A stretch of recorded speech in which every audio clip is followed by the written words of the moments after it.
فمنهما رجالا كثيرا ونساء واتقوا الله الذي تساءلون به والأرحم إن الله كان عليكم رقيبا أما بعد. Bapak Ibu hadirin hadirat para tulab yang semoga senantiasa dirahmati oleh Allah Azza wa Jalla, melanjutkan pelajaran kita dalam bahasan wasiat Nabi sallallahu alaihi wasallam. Kita telah sampai kepada wasiat yang ke-28 di mana Rasulullah sallallahu alaihi wasallam bersabda, "Wallazi nafsi biyadihi," demi zat yang jiwaku berada di dalam tangannya atau di dalam genggaman tangannya, "La ta'murunna bil ma'rufi wa la tanhawunna 'anil munkar." Sungguh kalian benar-benar menyuruh kepada yang ma'ruf dan sungguh kalian benar-benar mencegah dari yang munkar. Au la yushikannallahu an yab'atsa 'alaikum 'iqaban min, atau sungguh Allah nyaris akan mengirimkan kepada kalian hukumannya kalau seandainya kalian tidak menegakkan amar ma'ruf nahi munkar.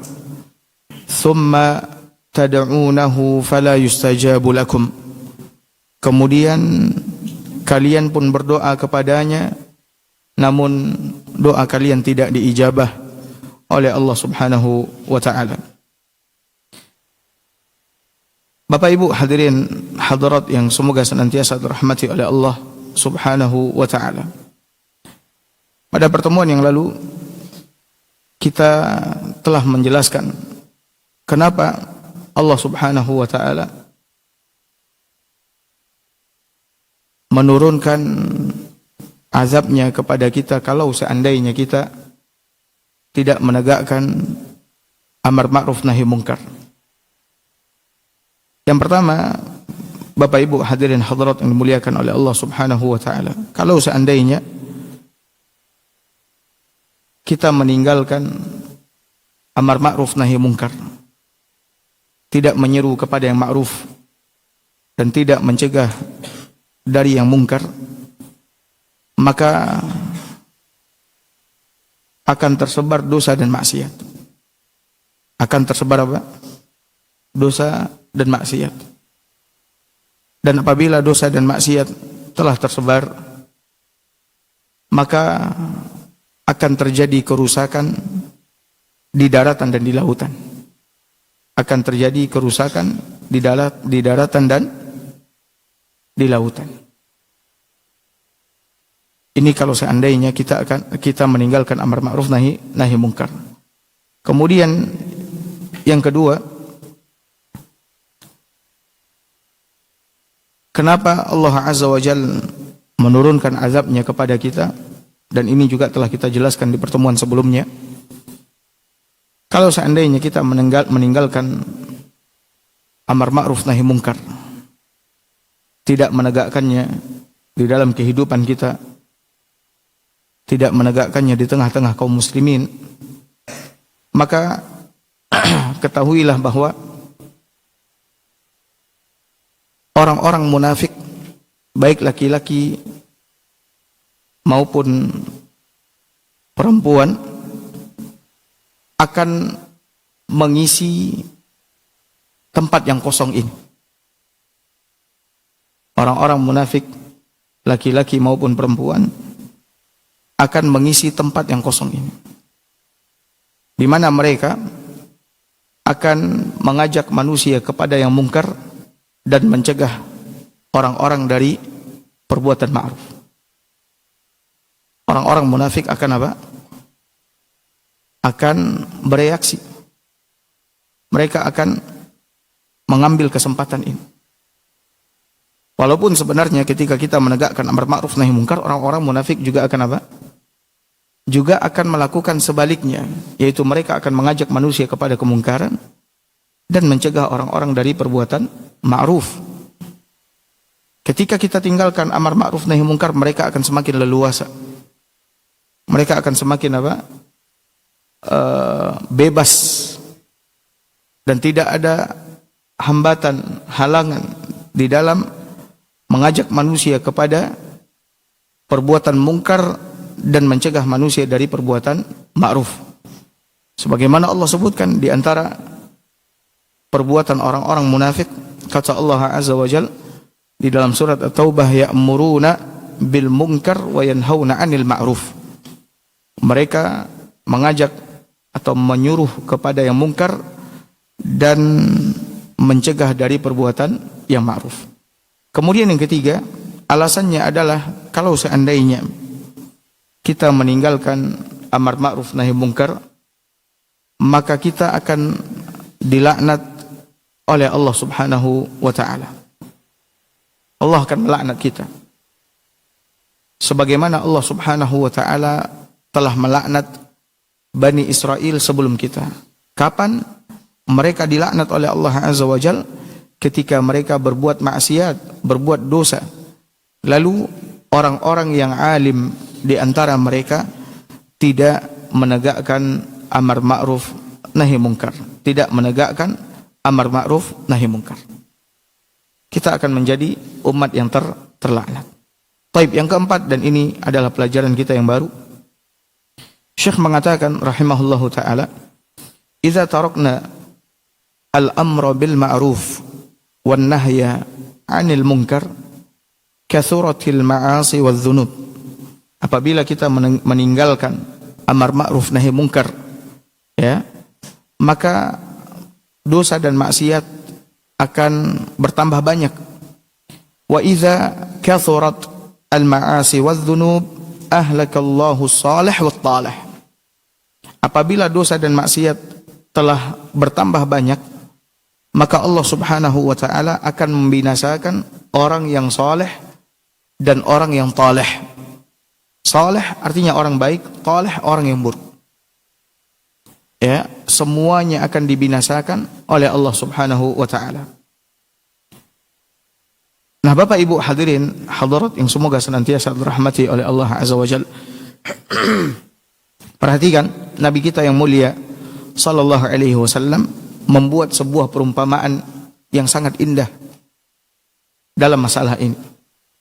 Di dalam hadis yang sahih diriwayatkan oleh Al-Imam Muslim, Al-Imam Al-Bukhari, kata Nabi SAW, "Mathalul qa'imi ala hududillah wa huwa salih wal waqi'u fiha wa huwa al-fajirul fasiq." Perumpamaan orang yang menegakkan syariat Allah Subhanahu wa ta'ala, hukum-hukum Allah Subhanahu wa ta'ala, dengan orang yang melanggar syariat Allah Subhanahu wa ta'ala, orang-orang fasik, orang-orang yang durhaka. Bagaimana perumpamaan mereka? Kata Nabi SAW, kamathali qaumin istahamu ala safinatin. Seperti perumpamaan suatu kaum yang mereka melakukan undian ketika mereka menaiki kapal. Fa asaba ba'duhum a'laha wa ba'duhum asfalaha.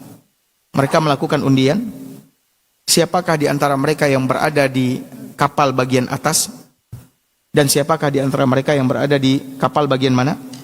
Bagian bawah. Karena mereka ramai, gak mungkin semuanya di atas dan gak mungkin juga semuanya di mana? Di bawah. Ya. Jadi perumpamaan orang-orang yang menegakkan hukum Allah, menegakkan syariat, dan tentunya mereka lah yang menegakkan amar ma'ruf nahi munkar, dengan orang-orang yang melanggar syariat, orang-orang yang durhaka, orang-orang fasik. Seperti suatu kaum yang melakukan undian ketika berada di atas kapal. Sebagian berada di atas, kata Nabi, dan sebagian berada di mana? Di bawah, berdasarkan apa? Undian. Fakana alladzina fi asfaliha idza istaqaw minal ma' marru ala man fawqahum. Lalu setelah itu kata Nabi SAW, adapun orang-orang yang berada di bawah, di kapal bagian bawah, di dasar, apabila mereka menginginkan air, mereka harus naik ke atas. Ya, mereka harus naik kemana? Ke atas. Mereka harus melewati orang-orang yang berada di atas. Ketika mereka ingin apa? Ingin minum. Faqalu, maka mereka pun berkata, mereka yang berada di bawah ini pun berkata, "Lau anna kharaqna fi nasibina kharqan wa lam nu'zi man fawqana." Kata orang-orang yang berada di bawah ini, kalau seandainya kita melobangi sedikit saja di kapal ini, kata mereka. Ya, kita lobangi kapal ini sedikit, atau membuat satu lubang di kapal ini, di bagian bawah ini, walam nu'zi man fawqana, sehingga kita tidak perlu ke atas dan menyakiti saudara-saudara kita yang mungkin apa? Mungkin mereka tidur, mungkin mereka istirahat, mereka juga rame. Kita nggak mungkin kita tidak akan melangkahi mereka atau membangunkan mereka dan sebagainya. Kita lobangi bagian bawah kapal ini agar kita bisa apa? Bisa minum. Lalu apa kata Nabi SAW? Fa iyatrukuhum wa ma aradu halaku jami'an. Kalau seandainya orang-orang yang berada di bagian atas kapal membiarkan orang-orang yang berada di bawah melakukan apa yang mereka inginkan, yaitu melobangi apa? Melobangi kapal, maka apa yang terjadi? Halaku jami'an. Mereka semua pasti akan apa? Binasa. Karena orang yang berada di bawah melobangi apa? Kapal. Kalau orang yang berada di atas biarkan orang-orang yang berada di bawah ini melobangi kapal agar mereka minum, maka mereka semua akan apa? Akan binasa. Bagaimana tidak, kapal akan tenggelam. Wa in akhadhu ala aidihim, namun jika mereka menolong siapa? Orang-orang yang ada di bawah dengan mencegah mereka melobangi kapal, lalu menarik tangan mereka untuk ke atas agar mereka bisa minum, najau wa najau jami'an. Maka yang berada di bawah akan selamat, yang di atas pun juga akan apa? Selamat. Artinya mereka semua akan apa? Akan selamat. Nah, Bapak Ibu hadirin hadirat yang semoga senantiasa dirahmati oleh Allah Azza wa Jalla, seperti itulah perumpamaan orang-orang yang menegakkan amar ma'ruf, ya, orang-orang yang menegakkan syariat agama Allah di permukaan bumi ini, dengan orang-orang yang berbuat dosa, berbuat maksiat, melanggar batasan-batasan Allah Subhanahu wa taala. Mereka seperti kaum yang berada di mana? Di atas kapal. Ya, kalau seandainya orang-orang saleh biarkan orang-orang berbuat dosa dan maksiat, maka mereka semua akan binasa dan celaka. Sebagaimana yang diumpamakan oleh Nabi sallallahu alaihi wasallam. Lalu Syekh mengatakan kepada kita, boleh jadi, kata Syekh, ya, banyak di antara orang-orang yang tidak memahami perumpamaan yang dibuat oleh Nabi SAW ini. Aku akan membuat perumpamaan yang lebih mudah. Aku akan membuat perumpamaan yang lain, kata Nabi, kata Syekh. Di mana seorang laki-laki yang saleh, ya, seorang laki-laki yang saleh yang tinggal di sebuah rumah bersama istrinya yang saleh, dan mereka memiliki anak-anak yang banyak. Di antara anak-anak mereka ada anak-anak yang saleh, namun ada di antara anak mereka anak yang fasid, mujrim, yang berbuat dosa, yang berbuat kejahatan, ya, bermaksiat kepada Allah Subhanahu wa taala. Ya. Di antara bentuk kejahatannya, misalkan kata Syekh, kejahatan anak mereka ini adalah melempari siapa saja yang lewat di depan rumahnya dengan batu. Dia lempari siapa saja yang lewat di depan rumahnya dengan apa? Dengan batu. Dia sakiti orang. Sementara di rumah tersebut ayahnya soleh, ibunya soleha, saudara-saudaranya juga apa? Soleh. Cuman ada satu orang dari mereka ini yang jahat. Ya, dia orang dewasa, namun kelakuannya buruk. Dia sakiti orang-orang yang lewat dengan melempari mereka dengan apa? Batu. Lalu kata Syekh, dari orang-orang yang dilempari dengan batu, ada di antara mereka yang meninggal dunia. Ada di antara mereka yang meninggal apa? Dunia, mati. Maka kata Syekh, keluarga orang yang meninggal dunia ini akan datang ke rumah mereka, marah, lalu mereka akan membakar rumah anak muda ini, yang di dalamnya ya ada orang tuanya yang soleh dan saudara-saudaranya yang soleh. Cuman karena mereka membiarkan yang satu orang ini menyakiti orang sampai orang itu mati, lalu keluarga orang yang mati ini marah, kemudian membakar apa? Rumah tersebut. Maka yang terbakar di rumah itu siapa? Apakah anak muda yang buruk ini saja atau semuanya? Semuanya. Ya. Yang terbakar, yang hancur dan mati gara-gara perbuatan satu orang anak muda di dalam keluarga yang soleh ini, karena keluarganya tidak menegakkan amar ma'ruf nahi munkar, mereka semua binasa dan celaka. Mereka semua binasa dan apa? Dan celaka. Contoh yang lain kata Syekh. Contoh yang lain. Ya. Seorang suami yang saleh, istri yang salehah. Penghuni yang ada di rumah tersebut adalah penghuni yang taat, beribadah kepada Allah Subhanahu wa taala. Namun ada satu orang wanita, anak dari orang tua yang saleh ini, ya, berbuat dosa. Dosanya adalah apa? Mutabarrijah. Dia mengumbar aurat. Dia melakukan hal-hal yang tidak diridhai oleh Allah Subhanahu wa taala.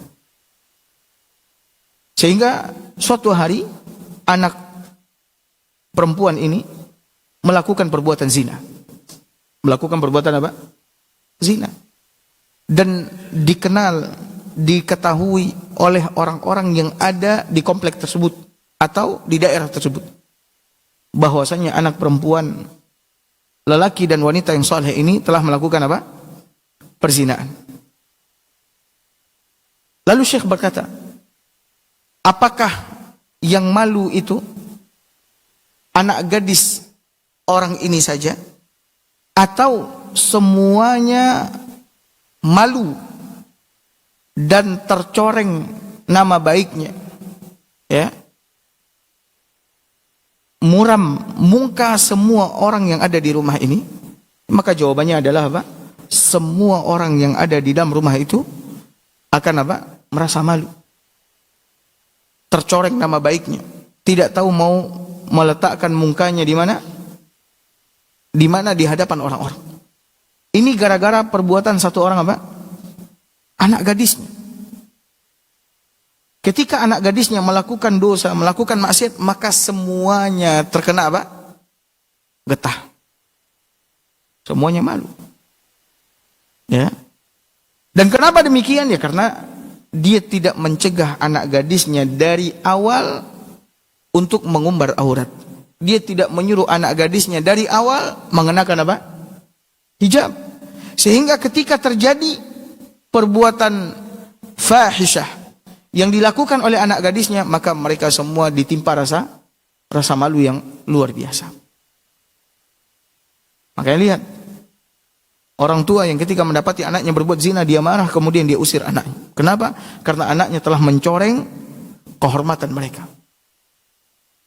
Ini gara-gara perbuatan satu orang apa? Satu orang yang berbuat dosa.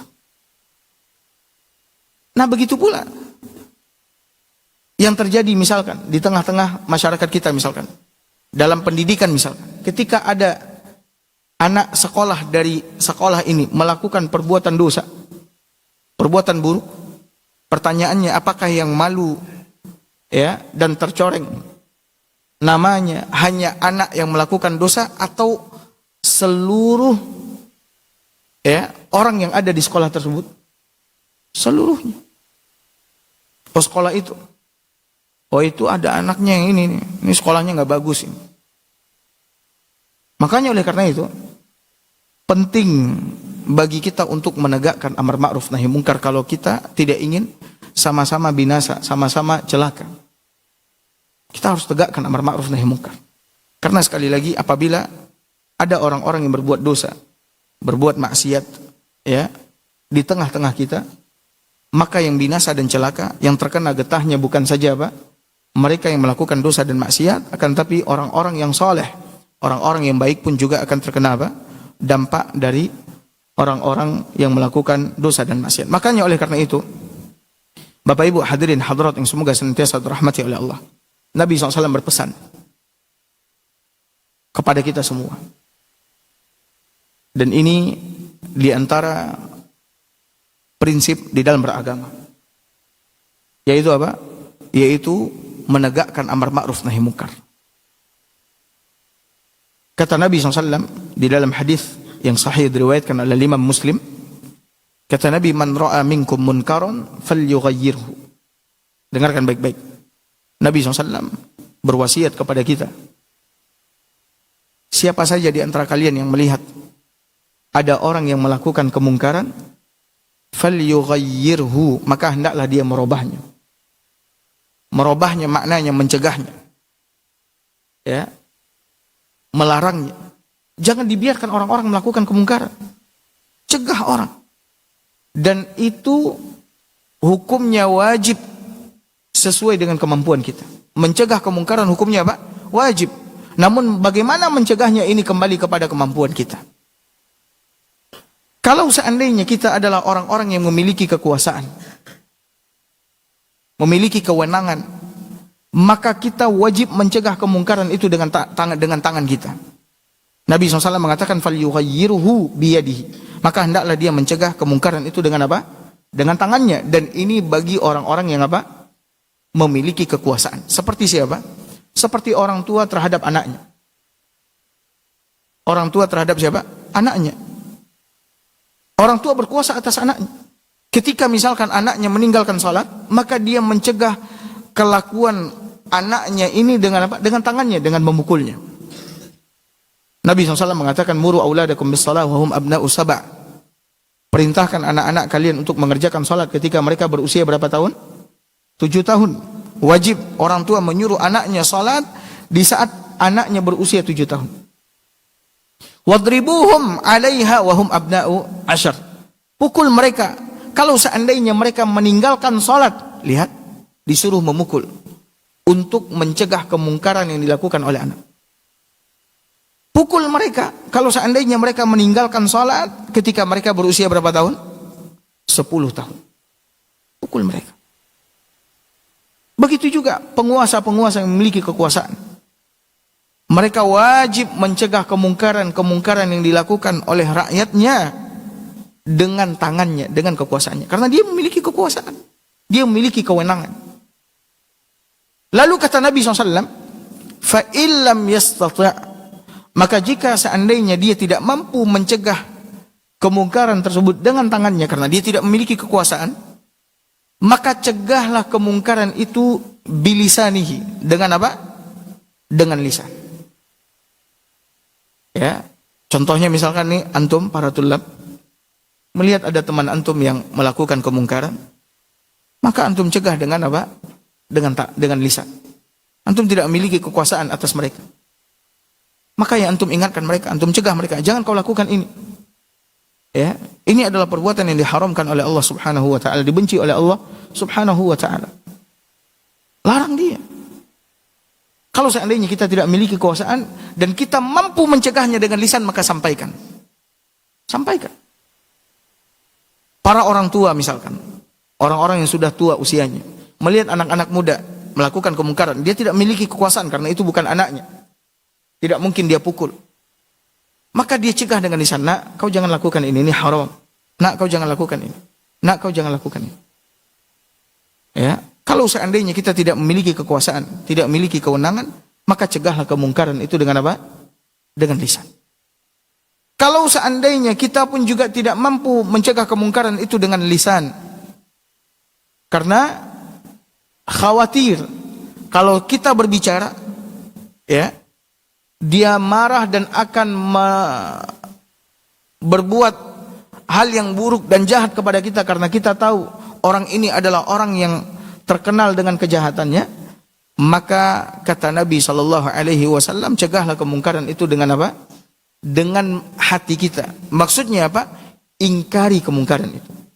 Dan mengingkari kemungkaran dengan meninggalkan tempat orang-orang yang melakukan kemungkaran. Dengan meninggalkan tempat orang-orang yang melakukan apa? Kemungkaran tersebut. Nabi SAW mengatakan, وَمَنْ لَمْ يَسْتَطِعْ فَبِقَلْبِهِ. Siapa yang tidak mampu mencegah kemungkaran dengan lisannya, maka cegahlah kemungkaran itu dengan hatinya, yaitu dengan mengingkarinya, dengan pergi. Jangan berada di situ. Sehingga kalau seandainya Allah turunkan azab, maka kita tidak terkena azab. Kita tidak terkena apa? Azab. Ada orang mengatakan, saya sudah mengingkarinya dengan hati saya, Ustaz. Tapi dia berada di mana? Di tempat kemungkaran tersebut. Maka kalau seandainya Allah turunkan azab, maka dia juga akan terkena apa? Terkena azab. Dan mengingkari kemungkaran dengan hati itu adalah selemah-lemah iman. Hadis ini sahih diriwayatkan oleh Imam Muslim. Nah, Bapak Ibu hadirin hadirat yang semoga senantiasa dirahmati oleh Allah Azza wa Jalla. Inilah yang akan terjadi kalau seandainya kita meninggalkan apa? Amar ma'ruf nahi munkar. Nah, sekarang Syekh mengatakan rahimahullahu taala kepada kita, "Idza fa'alna dzalika wa amarna bil ma'ruf wa nahayna 'anil munkar, famadza sayakunu lana?" Apabila kita menegakkan amar ma'ruf nahi munkar, maka apa yang kita dapat? Ya. Apa faedahnya? Apa keuntungannya? Yang pertama, Bapak Ibu hadirin hadirat yang semoga senantiasa dirahmati oleh Allah. Yang pertama, kalau seandainya kita menegakkan amar ma'ruf nahi munkar, yang pertama kata Syekh, nakunu bidzalika khaira ummah. Dengan itu kita akan menjadi umat yang paling baik. Dengan menegakkan amar ma'ruf nahi munkar, kita akan menjadi apa? Umat yang paling apa? Yang paling baik. Kenapa? Karena Allah Subhanahu wa taala telah mengabarkan kepada kita di dalam kitabnya yang mulia bahwa kebaikan suatu umat bergantung kepada sejauh mana mereka menegakkan amar ma'ruf nahi munkar, di samping mereka beriman kepada Allah Azza wa Jalla. Kemuliaan suatu umat, subhanallah, kemuliaan suatu umat bergantung kepada sejauh mana mereka menegakkan amar ma'ruf nahi munkar di tengah-tengah mereka. Ya, tentunya setelah mereka beriman kepada Allah Azza wa Jalla. Allah Subhanahu wa taala berfirman di dalam surat Ali Imran ayat 110, "Kuntum khaira ummatin ukhrijat linnas." Kalian adalah sebaik-baik umat yang dikeluarkan untuk manusia. Kalian di sini siapa? Para sahabat Nabi SAW. Allah keluarkan mereka, Allah kirim mereka ya sebagai umat yang terbaik untuk manusia, untuk diikuti, diteladani. Bagaimana sifat mereka dan kapan mereka akan menjadi umat yang terbaik? Ta'muruna bil ma'rufi wa tanhauna 'anil munkar wa tu'minuna billah. Ya, kalian menyuruh kepada yang ma'ruf dan mencegah dari yang munkar, dan kalian beriman kepada Allah Azza wa Jalla. Berarti kalau seandainya kita tinggalkan amar ma'ruf nahi munkar, maka kita akan menjadi umat yang paling apa? Yang paling buruk. Namun kalau seandainya kita tegakkan, maka kita akan menjadi apa? Umat yang paling baik.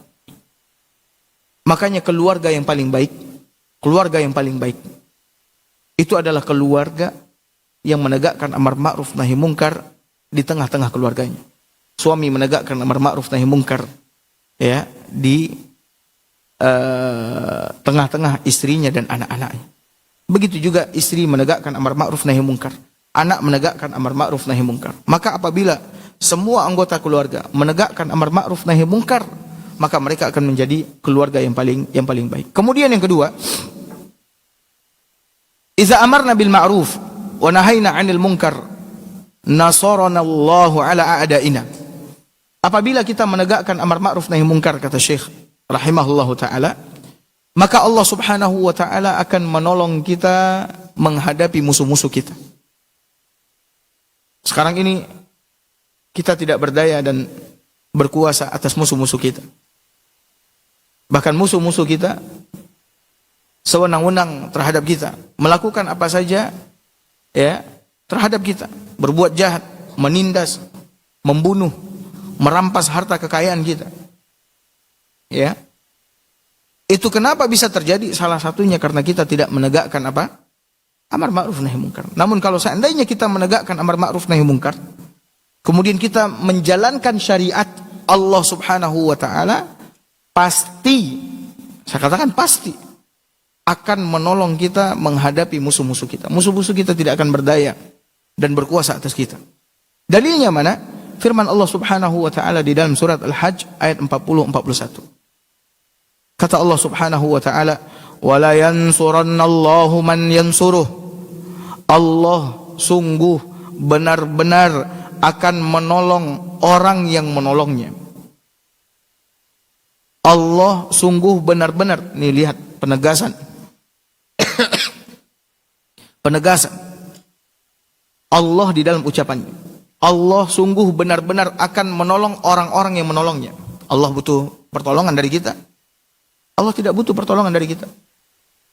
Terus maksud Allah, menolong Allah, maksudnya menolong agama Allah Azza wa Jalla. Menolong syariat Allah Subhanahu wa ta'ala. Orang yang menghidupkan agama Allah, menjalankan syariat agama Allah, maka dia disebut dengan orang yang menolong Allah Subhanahu wa ta'ala. Walaupun sebenarnya Allah Subhanahu wa ta'ala tidak butuh pertolongan. Kenapa? Karena pada kalimat berikutnya Allah mengatakan, "Innallaha laqawiyyun aziz." Sesungguhnya Allah itu benar-benar kuat lagi benar-benar maha perkasa. Maha kuat lagi maha perkasa. Ya. Allah tidak butuh. Sebenarnya yang butuh pertolongan itu adalah kita dari Allah Subhanahu wa taala. Namun kalau seandainya kita menjalankan agama Allah, kita menegakkan amar ma'ruf nahi munkar, Allah sungguh benar-benar akan apa? Akan menolong kita semua. Ya, Allah sungguh benar-benar akan apa? Menolong kita semua. Bagaimana Allah tolong kita? Allah akan berikan kekuasaan kepada kita di permukaan bumi ini. Alladzina immakkannahum fil ard. Yaitu orang-orang yang jika kami berikan kekuasaan kepada mereka di permukaan bumi. Ya. Aqamus salata wa atawuz zakata wa amaru bil ma'rufi wa nahaw 'anil munkar. Orang-orang yang akan ditolong oleh Allah adalah orang-orang yang ketika mereka diberikan kekuasaan oleh Allah di permukaan bumi, mereka mengerjakan salat, menunaikan zakat, menegakkan amar ma'ruf nahi munkar. Walillahi akibatul umur. Milik Allah lah segala kesudahan semua urusan. Jadi kalau seandainya kita ingin ditolong oleh Allah Subhanahu wa taala, maka hendaknya kita apa? Menegakkan amar ma'ruf nahi munkar. Namun kalau seandainya kita meninggalkan amar ma'ruf nahi munkar, maka ketika itu Allah Subhanahu wa taala tidak akan menolong kita. Bapak Ibu hadirin hadirat yang semoga senantiasa dirahmati oleh Allah Subhanahu wa taala. Makanya oleh karena itu, ya, umat ini tidak berdaya di hadapan umat-umat lainnya karena mereka sibuk dengan dunia mereka, sibuk dengan hawa nafsu mereka. Ya, sibuk dengan diri mereka sendiri. Sehingga mereka tidak peduli dengan orang-orang yang melakukan kemungkaran di sana sini. Membiarkan orang-orang tidak mengerjakan salat, membiarkan wanita-wanita mengumbar aurat, tidak menutup aurat, membiarkan perzinaan, membiarkan perjudian, membiarkan orang-orang minum minuman keras. Maka ketika itu kita betul-betul tidak menjadi umat yang ditolong oleh Allah. Dan ketika kita tidak menjadi umat yang ditolong oleh Allah, kita akan menjadi umat yang dimakan dan dikuasai oleh umat-umat yang lain yang memusuhi kita. Kemudian yang ketiga, Syekh mengatakan apabila kita menegakkan amar ma'ruf nahi munkar, nazalat alaina rahmatullahi azza wa jalla. Akan turun kepada kita rahmat Allah Subhanahu wa taala. Allah akan curahkan rahmatnya kepada umat ini kalau seandainya mereka menegakkan amar ma'ruf nahi munkar. Kata Allah Subhanahu wa taala di dalam surat At-Taubah ayat 71, wal mu'minuna wal mu'minat ba'duhum awliya'u ba'd. Orang-orang yang beriman laki-laki dan wanita sebagian mereka adalah penolong bagi sebagian yang lain. Ya'muruna bil ma'rufi wa yanhauna 'anil munkar wa yuqimuna sholata wa yu'tuna zakata wa yuti'una Allah wa rasulah. Ya. Di mana sifat orang-orang yang beriman, mereka menegakkan amar ma'ruf nahi munkar, mendirikan salat, menunaikan zakat, mentaati Allah dan Rasul. Lalu setelah itu apa kata Allah? Ulaika sayarhamuhumullah.